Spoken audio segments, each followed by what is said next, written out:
fourth, communication, the ability to communicate.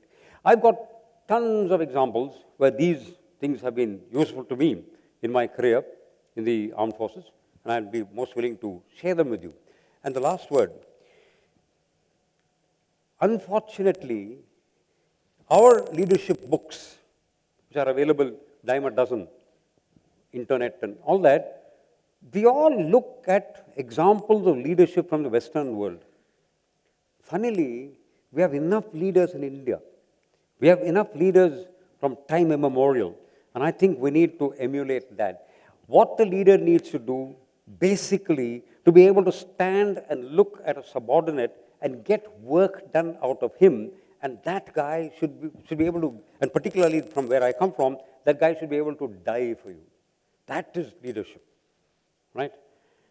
I think somehow engineers, I'm an engineer myself, we feel that we don't need leadership. We are quite happy to be driven around by people. That's not true. I would like to trigger the leader in each one of you engineers and say that leadership is very, very important, and I see the future world being led only by engineers. Thank you very much. Thank you so much, Commodore Shekhar, for your insights into leadership, your experience, your vast experience, and sharing a few tidbits with us, your motivational speech, and your knowledge. And we're going to get more of that in our panel discussion round. So if any of you all have any thoughts, ideas that you'll want to put across to Commodore Shekhar, please make a note of it, and we'll come to it in the panel discussion round. I'd like to make a very important announcement, something that was never around many years ago, and it's a lot of people coming out and offering young minds an opportunity to speak out. Mr. Kesavardhan, CEO of K7 Computing, is running a competition. He's looking for a brilliant idea. So if any of you all have a brilliant idea which needs funding, seed funding, or support, any sort of resources, please mail in your idea to tulsi@ssnlakshya.org. And the last day is tomorrow. And you could be the next Bill Gates. Never know. Our next speaker is Lakshmi Potluri. Lakshmi Potluri is an executive with more than a decade of global experience in technology, finance, retail, e-commerce, and management. Lakshmi, also sometimes referred to as the queen of e-commerce, has been among the few women who has successfully launched and grown a large e-commerce company in India. She is a former co-founder of Jabong.com, a leading online lifestyle destination. Prior to that, Lakshmi was part of the investment banking world in the Securities division of Goldman Sachs, Hong Kong. She also spent 6 years at IBM providing technology solutions to healthcare, telecom, and biotech companies across 3 continents. During her tenure at IBM, she filed 22 US patents in the areas of pervasive technologies and has co-authored 2 books in the life sciences and telecom sectors. Lakshmi is originally from Chennai. Lakshmi has an MBA from Columbia Business School, New York, and Masters in Computer Science from the University of Texas. She has strong interests in mentoring entrepreneurs, career counseling, real estate, and promoting social causes, specifically victims of acid attacks. She currently lives in Mumbai and runs her consulting practices, helping companies set up, build their businesses, and facilitates early-stage funding. From Chennai, Hong Kong, Mumbai, and now Kelambakam at SSN, we give you Lakshmi Potluri. Thank you very much for the nice warm welcome and the final touch of fun, interesting closure at Kelambakam. But I'm very glad to be here, and I didn't get a chance to mention, but I never miss a chance to come to Chennai because this is home for me, and I feel very strongly about coming and sharing my experiences to the audience here. So first, very good morning to everyone present here, to the management around, to the organizers. I think a phenomenal event put together, and the audience, the leaders and entrepreneurs of tomorrow. I came down last evening for this event, and I'm very happy to be here. The previous speaker, Commodore Shaker, I think I could hear a lot of laughter. And I've seen this with Army folks in general. They're always extremely witty. And it's something I've always admired because they have really tough jobs. So I think he set the bar so high, so I'm not generally so witty as, probably he's going to be. But hopefully I can be inspiring, and I have a few messages that I would like to leave you with. But before that, I want to take this opportunity to give a huge round of applause to the organizers for putting this event together. Wish you all the best and hope that this event becomes bigger and better each year. So like Commodore mentioned, like Rotary events, I've been given 20 minutes here, and I hope not to go over that 20 minutes. I want to leave you with one message today. I want everyone to hopefully leave this room dreaming big and choosing to do the best in whatever it is you choose to do. I have a question for the audience, and I'd like 3 volunteers. And each volunteer, if you can share the name of a leader you idolize, adore, outside your immediate family. All of us adore our parents, we idolize them, we look to them for inspiration. So one leader whom you idolize, and in less than a sentence, if you can describe why you like this person. 3 volunteers from the audience. I see a hand. Anyone? Yeah. And why? Whoa.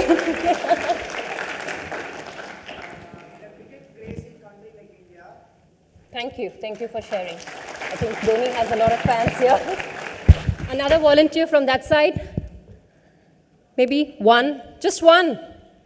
You guys don't have anyone you admire you want to share with the audience? Anyone else? I want 3 volunteers. We have 1 who shared. We need 2 more. Come on. I see a hand there, I think. There.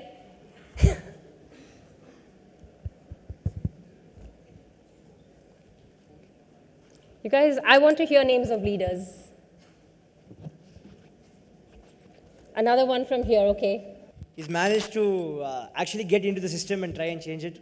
So that is one big inspiration I take from him. And Arun Kejriwal will be my favorite leader. Thank you. Okay, I'm surprised we didn't have, I thought the whole room is going to raise their hands.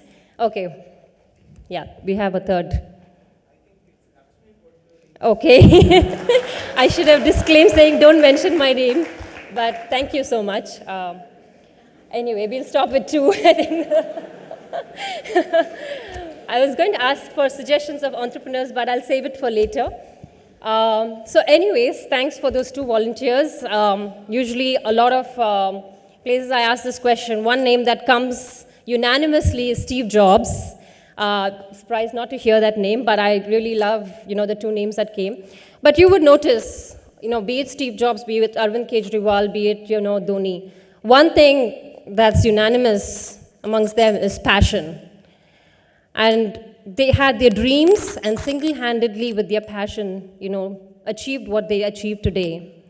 And you will notice that fame, fortune, leadership, or leaders, or entrepreneurs are all born as byproducts of these 2. In my view, again, there is no one formula, one rule for any of these.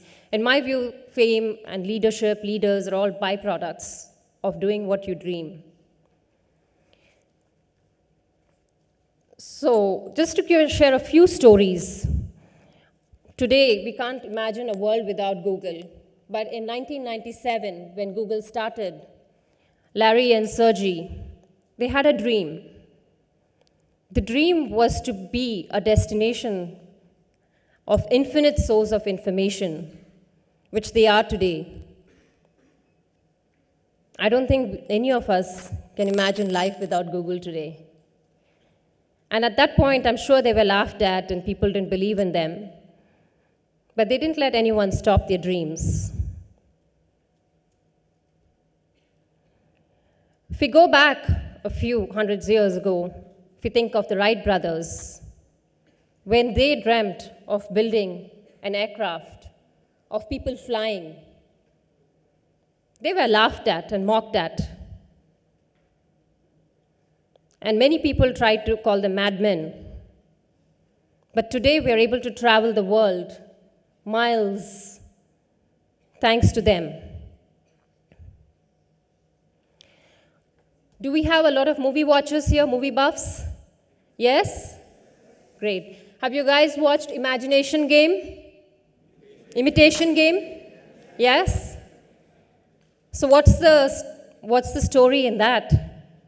Alan Turing, he didn't let anyone come between him and his dream of building that machine. He was called a madman.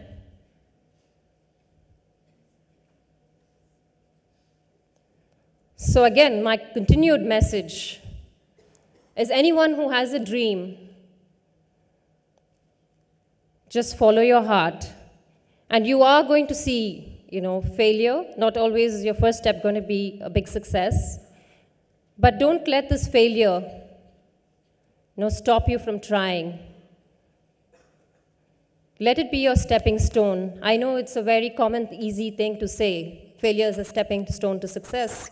But all these examples are classic examples of how sometimes they failed.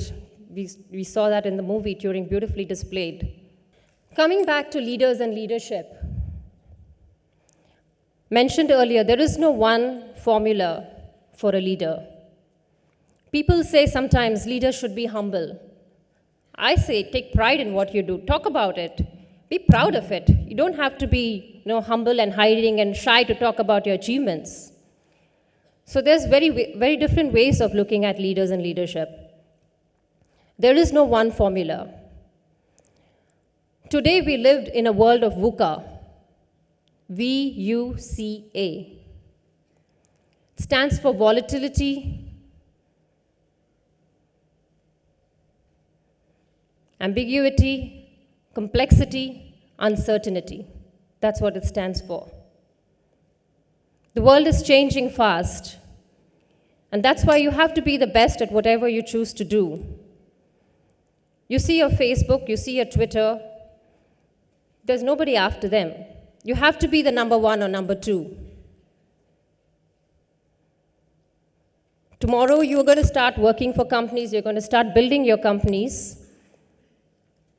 And when you work in an organization, it doesn't mean you're not an entrepreneur even there, or a leader there. At every level, we have chances to set an example, to be responsible and take on more responsibilities. If we are going to go in with the attitude, oh, it's just a 20,000 rupees job, I'm doing more than what I can do. My boss doesn't pay me more. Who's going to be the loser here? It's going to be us, because we are missing out on a chance to learn. This is an opportunity to learn. It's not the boss that's benefiting if we take on more responsibility. It is us. Every job is an opportunity for us to shine, to be entrepreneurs and to be leaders right there. If you choose to start your company, if you price your product at 1,000 rupees, don't think, oh, I'm giving something more than enough that the customer needs for the 1,000 rupees that he's paying. Try to see what you can do better for that 1,000 rupees that your customer is paying, so that the customer remembers and wants to come back to you again and again and refer your product to 10 other friends of his or hers. Put yourself in your customer's shoes. That's really what you would need to think about. And see how you can be giving them the best experience, give them the best product. Don't always look at the commercial aspect of it. Of course, it's eventually important for sustainability, and I'm not saying dismiss it completely. But it is more an attitude. And typically, our Indian customers are very demanding. I've seen that. I'm sure many of you shop on Jabong or other online sites. And there are times, when you probably are not so happy with what you get, or you're extremely happy with what you get, and you have referred, it to your friends, and that's how the whole experience of online shopping has gone to the scale that it is today. I have a few tips when you're looking to build an organization, build a team. This is different from my formula of VIP, which I'll come to. Always try to be surrounded by the smartest people. I choose to be the dumbest person in the room. I feel that's my opportunity to learn from people around me. When you hire people, and this will come to you soon once you start taking up your jobs, or you start your own companies, or some of you may already be doing that in different ways when you're looking at building your teams for your projects. Needless to say, you wanted to hire the person who's smarter than you, or someone who can do something better than what you can do. Goes back to what I said, try to be the dumbest person in the group, because that's when you will always challenge yourself, you'll learn constantly. Mentioned this before, don't be afraid of failure. So my last note I'd like to leave on leadership is the concept of VIP. V for vision. I draw parallels to dream here, and this is my own definition, not the conventional definition of vision. My view is vision is your dream. The I to influence and inspire enough people to help you build or make this dream a reality. And P is for passion. Build your dream with the same passion to make this dream come true. I have another small story of a lady called Subhashini. I just read the story a couple of days ago, so it's still fresh in my memory. And just to give you an idea of dreams, there is no such thing as big dreams, small dreams. This lady is a vegetable vendor. She got married at the age of 12, lost her husband at the age of 23 to an illness, solely because she couldn't afford better health care. She had 3 kids at this time, and it had been her dream since then, since the time she lost her husband, to build a hospital. Mind you, she was only a vegetable vendor, and she dreamt of building a hospital. And 20 years later, she actually made her dream a reality. She went to the extent of saving every penny. She put her oldest son in an orphanage so he could get access to better education. Her son landed up becoming a doctor. Just in time, she had purchased some land. Her 3 children came together, helped her raise funds from corporates, and eventually they built a 2-storied hospital. And the hospital is serving 500 patients every day. This lady called Subhashini had a dream. She didn't let circumstances, she didn't let anything or anybody, the fact that she was a vegetable vendor with no money, stop her from dreaming or making it a reality. So you can all go about everything you do in your life with the same passion. Before I close, I'll share 2 of my own stories. I've shared a lot of stories from different inspiring leaders or people who have influenced me in different ways. And I picked one story which kind of is something you can draw parallels to as you embark on your new careers in a year or 2. When I graduated, I was looking at pursuing higher education. I had a bachelor's. I did my Bachelor of Science from Etheraj here. And it's a 3-year degree, so it's a 15-year education in total. And for those of you who are looking to go abroad, would be familiar that most schools in the United States typically look for 16-year education or 4-year degrees. And this was in 2000. Everyone I met said, oh, you can't go to the United States because you need to study further, you need to get your 16th year of education. I mean, Maybe I was just being stubborn, but at that time, I opened my first email account, went and wrote about 40 schools in the United States. They call them schools over there. So I wrote to 40 schools, giving them a detail of my background, et cetera, et cetera.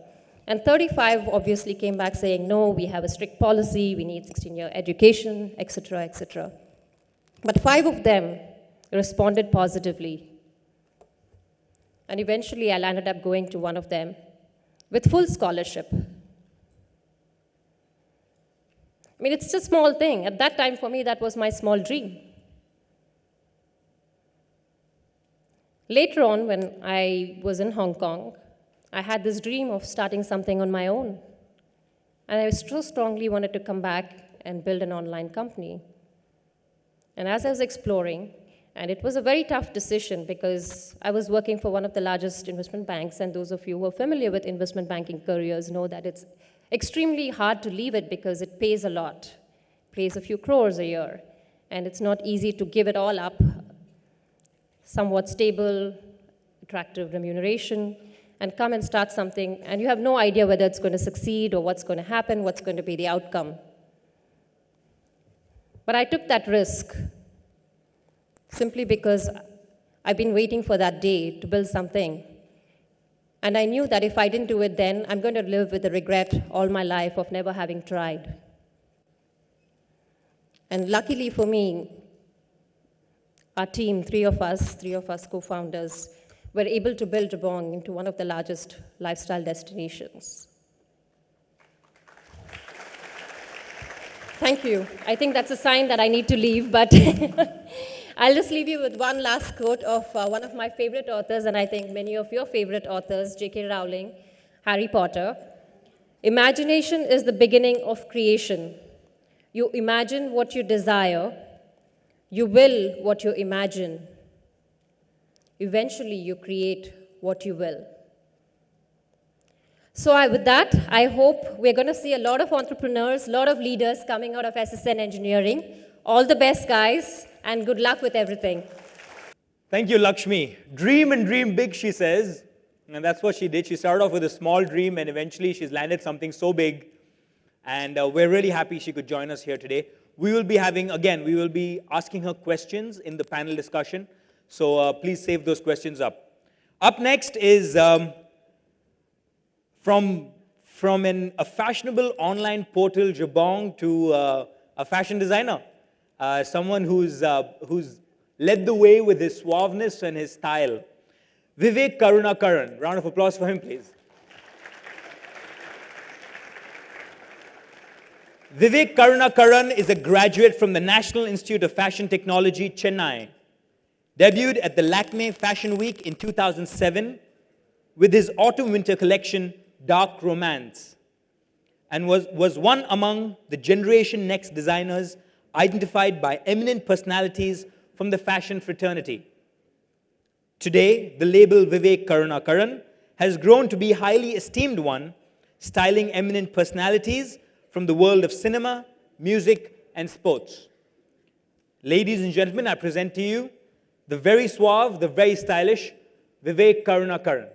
All right, I've got butterflies in my tummy seeing all of you here this morning. But to open the conversation, good morning to all of you, and thank you for having me here. It's a pleasure to be with all of you today this morning. So how do I start this? I was just thinking that I heard most of what I wanted to say Lakshmi say, so I'm just kind of figuring what to say now. However, what I'm going to do is take a little bit of my time to share with you my journey on what it took for me to be standing here today and from where it all began. Before that, let me just ask